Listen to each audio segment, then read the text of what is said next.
Moving on then to the issue of design. Darren. Thanks very much, Chair. I'll aim these questions at Edward mainly, and then only Alan and Jonathan come in at the end if you've got something specific to add. So, how far do the government's proposals align with the recommendations of the Building Better, Building Beautiful Commission, in your view? So the Commission outlined a range of areas over 8 principal themes. I think there's quite close alignment between the Commission's recommendations and the bill.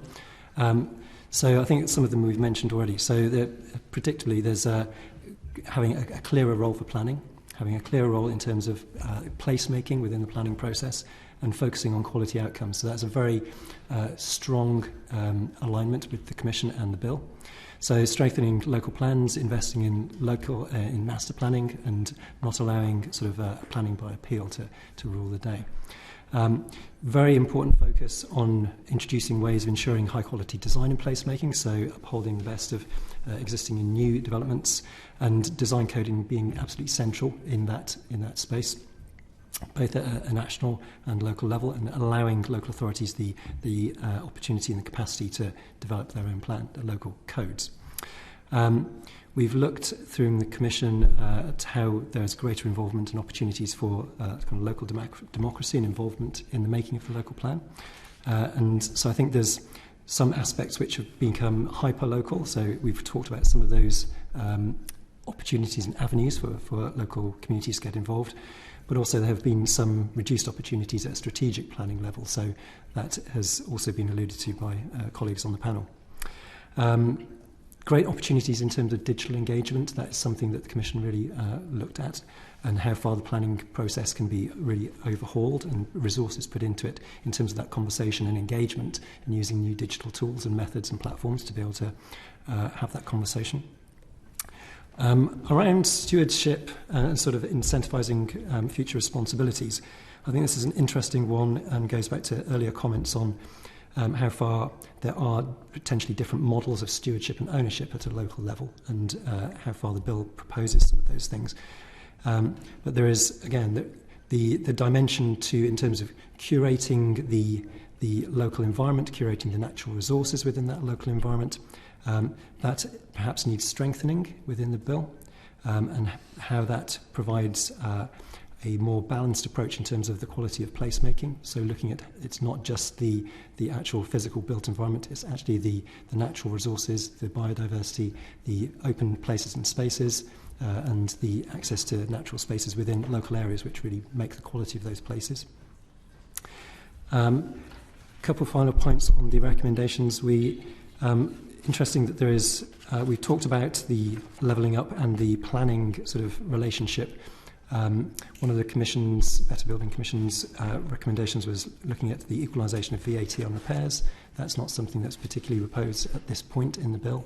And if we're looking at planning and the design as being a key driver of retrofit for local communities, then that clearly is an area which we would look to have more support for that equalisation, because the existing building stock and repairing that and retrofitting that stock is absolutely important in terms of driving net zero. I think I've mentioned strengthening the contributions of urban nature and open space, which was welcomed within the Commission, but I think we could go further with the bill.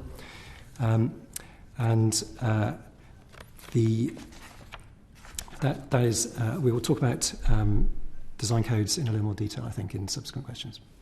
Thank you. Particularly Alan, I don't know if you wanted to come in, because Edward mentioned there, sort of bolstering nature and urban open space. The only thing I'd log in this space is work that's being done around the green infrastructure framework.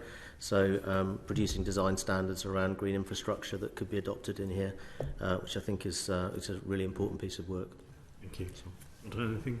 Yeah, as a final kind of slant view, clearly sort of pride in place is heavy up in the levelling up agenda, and most councils wish to improve, to beautify, but aesthetics need finance. So just a quick point about it might be better to have a better way of getting, obviously with levelling up bill doesn't touch much on local government finance and how we resource all of this in the round, but something like a single regeneration budget would, I'd argue, help beautify things up a bit speedier than individual tournament financing pots for them to bid for. Okay, thank you for that. I take it from what you mentioned there, Edward, that within the bill, the local authorities being able to draw up local design codes is something that will meet the government's aims. That's what I took from what you said.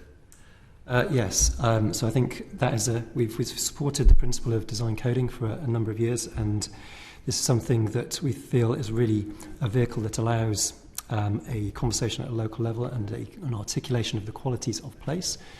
So being able to determine future changes within that local environment and development applications, then that gives a very good, robust framework for making those considerations. I think one of the important things in this is looking at how the relationship between the national model national design code and local design codes.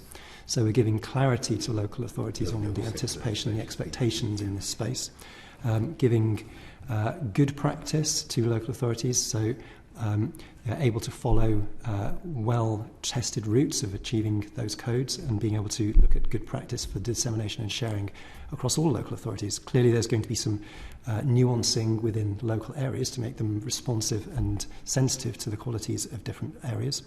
But we welcome design code and we welcome the pathfinders that have been proposed to fill that space, to be able to give local authorities that clarity and suitability in terms of what is appropriate in that space around design codes. I think one other thing that would be useful in terms of making that reinforcement about local quality places is the relationship between codes and design reviews.